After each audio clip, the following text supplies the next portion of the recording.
আসসালামু আলাইকুম। সোশ্যাল মিডিয়াতে আপনারা জানেন যে কিছুদিন আগে মাহিন দুনিয়ার মায়া ত্যাগ করে চলে গেছে। তো এই জিনিসটা নিয়ে আপনারা অনেকে এত পরিমাণে মেসেজ দিতেছেন মাহিন কিভাবে মারা গেছে বা মাহিনের সাথে কি হয়েছে বা মাহিন কি আমাদের রুমে মারা গেছে নাকি, বা আপনারা অনেকে বলছেন যে ভাই মাহিনকে তো ভিডিওতে দেখছি আপনাদের রুমে বা সে অনেক কিছু। ভাই এত পরিমাণে টিকটকে এত পরিমাণে আপনারা মেসেজ দিতেছেন ভাইয়ারা আপুরা, এবং মাহিনের যে ফ্রেন্ড সার্কেলরা আছে বা মাহিন এখন কোন পর্যায়ে আছে, তাকে কি দেশে পাঠিয়ে দিছে না কাতারে আছে, কি অবস্থা, সবকিছু বিস্তারিত আজকে বলবো। কারণ আপনারা এক একজন এক এক প্রশ্ন করতেছেন ভাই, সবাইকে আলাদা আলাদাভাবে উত্তর দেওয়াটা আমার পক্ষে সম্ভব না, তার জন্য আমি ভিডিওটা করতে বাধ্য হয়েছি। আর যারা টিকটকে দেখতে আসেন, টিকটকের তো লং ভিডিও দেওয়া যায় না, আমার পেজ আছে, পেজে গিয়ে অবশ্যই সবাই দেখে আসবেন। সম্পূর্ণ ভিডিওটা আমার ফেসবুক পেজে আপলোড দেওয়া আছে। আপনারা জানেন যে দিন ধরে মাহিনে আমাদের রুমে ছিল, হাসি ঠাট্টা মজ মাস্তি ছিল আর। তো ওই সময় মাহিনী আমাদের কাছে শেয়ার করছিল যে তার একটা লং টাইম লিভিং রিলেশন ছিল একটা মেয়ের সাথে। মাহিনের বাড়ি হচ্ছে ফেনী ছাগলনাইয়া, আর গ্রামের নামটা সঠিক মনে নাই। ওরা ফ্যামিলিতে ও বড়, আর ওর ছোট একটা 8-10 বছরের ভাই একটা আছে। ওর বাবা হচ্ছে দুবাই প্রবাসী, তার আম্মা হচ্ছে একজন প্রাইমারি স্কুলের ম্যাডাম। দেশে থাকাকালীন মাহিনের একটা মেয়ের সাথে সম্পর্ক হয়, লং টাইম লিভিং রিলেশন হয় মেয়েটার সাথে। মেয়েদের বাসায় মাহিনী যেত রাত্রে মাঝে মাঝে যাওয়ার পর মেয়ের ভাই বা মেয়ের আম্মু দরজা খুলে দিত। মেয়ের বাপ থাকতো আপনার ইটালিতে, তো মেয়ের ভাই আর মেয়ের মা থাকতো ফেনীতে। মাহিনী আপনার কাতার চলে আসে। বাইরে তো একটা চিন্তা ভাবনা আছে, স্ট্রাগল করে বা লাইফ সেটেল বা যে কোনো একটা ভবিষ্যৎ চিন্তা ভাবনা করে। তো এখানে আসার পরে মাঝে মাঝে মাহিনের সাথে মেয়েটা ফল্টিল বা অস্বীকার করে, বলতেছে মাহিন নাকি জোর করে মেয়ের প্রেমে করতেছে। আপনারা দেখতে পাচ্ছেন যে সুইসাইড করার আগে যা লেখে গেছে সবকিছু আমি কিন্তু স্ক্রিনে দিতেছি, আপনারা দেখেন একটু সবাই। মাহিনী কিন্তু স্পষ্ট সবকিছু লিখে গেছে ভাই, এটা আমার কথা না।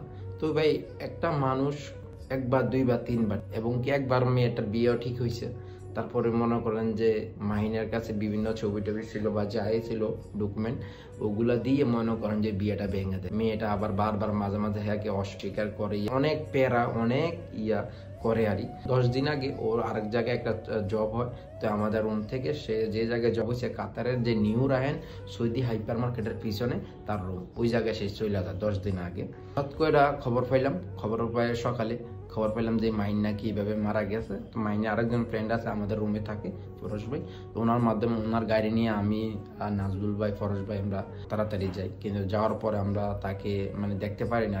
কাতারের যে পরিমাণে আপনার যে পুলিশ সিআইডি খুবই মনে করেন মারাত্মক এই দেশে, মনে করেন যে ওই দেখতেই পারি নাই, কি বলবো দূর থেকে দেখতে পারছে আর যে মাহিনকে যে তোলে। তো আপনারা এটাই জিনিসটা বোঝেন একটা মানুষ কতটুক ডিপ্রেশন, একটা মেয়ে কতটুক খারাপ হইলে কতটুক হইলে যে একটা কাজ করতে পারে। একটা দিন চিন্তা করছেন, ওর মাহিনের মনে কিন্তু ছিল যে যে তাকে আমি বিয়ে করব, ওরকম মন মানসিকতা দিয়ে ভালোবাসছিল। কিছু কিছু ছেলে আছে তোর লগে প্রেম করছে, খাওয়া দাওয়া শেষ, খোদা হাফেজ। মাহিনের মধ্যে এটা ছিল না, তাদের মধ্যে অনেকবার মনে করেন যে হয়েছে। মাহিনী এটাই চিন্তা করতো যে একটা মেয়ে আমাকে সবকিছু তার দিয়ে দিছে, তো সে তো আমার লগের কখনো 2 নম্বরই করবে না বা করবে না। আমিও তাকে মনে প্রাণে ভালোবাসি, আমি তাকে আমার বউ হিসাবে গড়ে তুলে নিতে চাই। যা তাদের মধ্যে নাকি আপনার যে কোর্ট ম্যারেজ হয়েছিল এটা শুনছিলাম আরই, কিন্তু মেয়ে সবকিছু অস্বীকার করে। এক পর্যায়ে মেয়ের মা ভাই তারা ইটালি চলে যায়। ইটালি যাওয়ার পরে মনে করে যে মাইয়া বিভিন্ন ধরনের ফল্টি করে, কি কথাও বলছে যে আপনার যে মাইন তুমি ইটালি আসো ভাই, ইটালি ইউরোপ ভাই বললে চলে যাওয়া যায় না, ইটালি আসো, ইটালি এসে আমার ফ্যামিলিকে পুরো 1 বছর চালাইতে হইব। আচ্ছা কোন হ্যাঁ ভালোবাসছে তাইরে যে হেতির ফ্যামিলি 1 বছর চালানোর লাগিয়া না তাইরে পাওয়ার লাগিয়া, অনেক ধরনের অত্যাচার করা হয়েছে মাহিনের উপর। সে কি করবো আর বাধ্য হইয়া মনে করেন যে সুইসাইড করতে বাধ্য হয়েছে। অথচ যেদিন রাত্রে সুইসাইড করে 3 দিন আগে আমাদের রুমে আসছিল, আমার লোক দুষ্টামি করতেছে, যে মোবাইলতে ভিডিও করতেছে, মোবাইলের গ্লাসটা সব ফাইটে গেছে। যাই হোক এটা ব্যাপার না, ফ্রেন্ড সার্কেল। একটা মেয়ে কতটুক খারাপ কাল লাগেনি বললে চল। এতদিন খালি আপনারা বলতেন যে ছেলেরা ঠকবাস এই সেই, ছেলেরা মেয়ের জীবন নিয়ে চিনিমিনি খেলে বা ছেলেরা প্রেম করে মেয়েদেরকে ঠকায় বা ছেঁকা দিয়ে চলে যায়। এখন দেখেন তার উল্টাটা। এদেশে তো মনে করেন যে ভাই কোনো আইন নেই মেয়েদের জন্য। এই যে দেখেন মামুন লাইলা, মামুন মনে করেন যে ওরে সাইরা চলে যেতে চায়, ঠিক আছে, কিন্তু লায়লা ওরে বিভিন্ন নারী নির্যাতন এই সেই মামলা এই সেই করে দিল। আর যদি মাহিনী এই কাজটা করতো, মনে করেন যে মাহিনীর নামেও মাইয়ার ফ্যামিলি তারা মামলা দিত, ইয়া করলো মাহিনীর কাতার থেকে দূরে নিয়ে যাইল। আজকে তো মেয়ে করছে, এটা কখনো হবে না, এটা কখনো বিচার হবে না, বুঝছেন। আর মেয়ের ফ্যামিলি কিরকম, মাহিনী যে পোস্টটা করছিল আপনার লং টাইম সবকিছু লেখে 2টা পর্যন্ত, মাঝখানে আমি কথাটা বলতে ভুলে গেছি, রাতে 2টা পর্যন্ত ওর ফ্রেন্ড সার্কেলের লগে সময় দেয়। সময় দেওয়ার পর রুমে চলে আসে, আসার পরে সে হয়তো মনে করে যে এরকম ডিসিশন নিয়ে নিছে যে মেয়ের বিয়া ঠিক হয়ে গেছে, মানে মেয়ের বিয়া মানে ওই দিন না কি তা জানতে পারি নাই। যাই হোক, তারপরে মাইনেও সবকিছু মনে করেন যে মানে পাড়ে মানে অনেকটা বড় স্ট্যাটাস লেখার পর ছবিগুলো পোস্ট করে তার বেডের উপর মোবাইলটা রেখে দেয়। এর মধ্যে তার একটা ফ্রেন্ড নাকি তার এই পোস্টটা দেখতে পায়, দেখার পরে বলে আল্লাহ ভরসা বন্ধু, এটা লেখা সে দৌড়ে আসে এবং তার ফ্রেন্ড সার্কেলে বলতেছে তাড়াতাড়ি চল, মাহিনী যে কোনো একটা অঘটন ঘটাইলে। তারপরে রুমে আসার পরে মাহিন রুমে নাই, বাথরুম সব জায়গায় খোঁজ করছে, রুমে নাই। পরে একজনে বলতেছে চল ছাদে চল, বলতেছে ছাদে যাওয়া যাবে না, ছাদে আমাদের নিষেধ, না তারপরে চল। দেখে ছাদের উপরে সিঁড়ির সাথে এখানে লোহা আছে, গামছা দিয়ে সে ফাঁস নেই। এটাই বলতেছি, একটা মানুষ কতটুকু কষ্ট বা কতটুকু ডিপ্রেশন থাকার কারণে এই কাজটা করতে বাধ্য হয়। তো এটাই আমি মাইন্ডে এটাই বলতে, মাইন্ড তুমি কি করলা, এখন দেখো মেয়েটা মেয়ের মতন আছে, তুমি নাই। আর একটা দিন চিন্তা করছো, তোমার যে বাবাটা স্টক করছে তোমার এই খবর শুনে, তোমার মাটা অলরেডি পাগল হয়ে গেছে। এখন মনে করো যে কি বলবো, আর তোমার মা বাপ কি নিয়ে বাঁচবো, তুমি তাদের সংসারের বড় ছেলে ছিলে। এটা চিন্তা করার দরকার ছিল যে 10 মাস 10 দিন যে মাটা আমাকে লালন পালন করছে, তাদের কথা একটাবার চিন্তা করলাম না।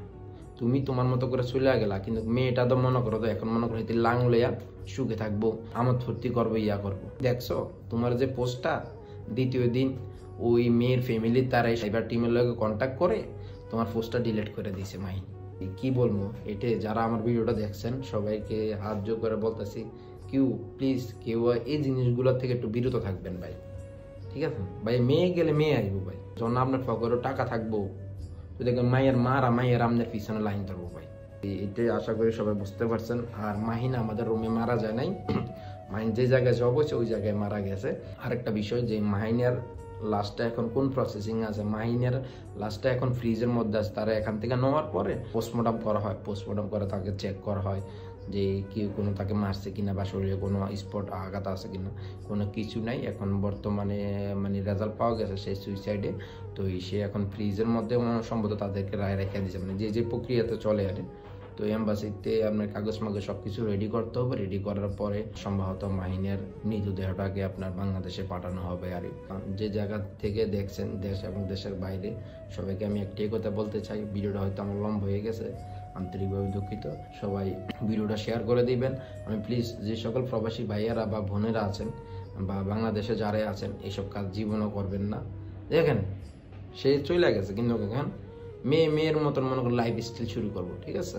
আমি বলতেছি যে সকল আপুরা এসব রিলেশনে আছেন বা ইয়াতে আছেন, এটা আপনাদের মতামতে কি, আমি বিশেষ করে আপুদের কাছে জানতে চাইবো যে আপুরা এই ভিডিওটা দেখবেন, আপনারা বলেন যে মেয়েটা কাজটা করছে এটা কি ঠিক হয়েছে বা তাকে এখন কি করা উচিত, আপনাদের কাছে জানতে চাই। আপনারা একটু কমেন্টে বলেন। আর সবাই একটু ভিডিওটা শেয়ার করে সবার মাঝে ছড়িয়ে দিন। আসসালামু আলাইকুম।